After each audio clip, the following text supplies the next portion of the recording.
Shqipëria nuk ka shkatruar asnjëherë deri më tani armë kimike me rrezikshmëri aq të lartë sa ato të Sirisë, për të cilën qeveria shqiptare thotë se ka një kërkesë nga Shtetet e Bashkuara të Amerikës për të bërë vend mikpritës për to.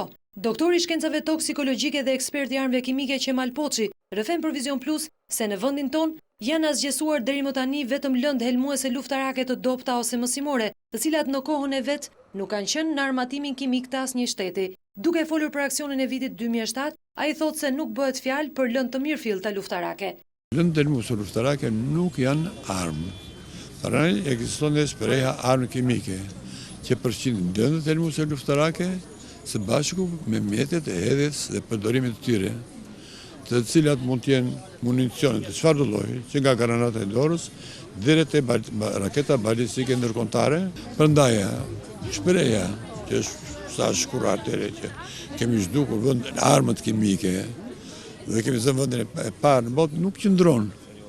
Dofta autorët e shkrimeve nuk e din këtë, se ç'është arma kimike që janë lëndë helmuese luftarake. Unë e kuptoj që kryeministri mund mos a di, se nuk është specialist, ose një personalitet politik, por di që kanë këshilltar.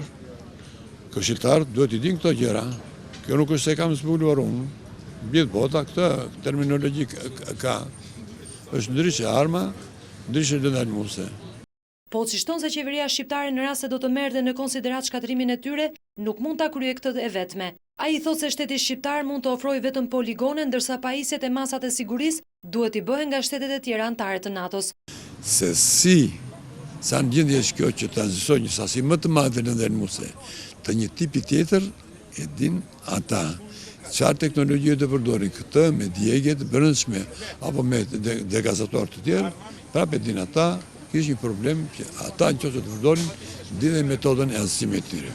Por unë di që në qoftë se bëhet së dëmtimi i lëndë helmuese luftarake, ose municioneve të mbushur me to, ky aksion krijet komplet që prandaj mos ketë gjë asgjë që të ndodhë me mjedisin.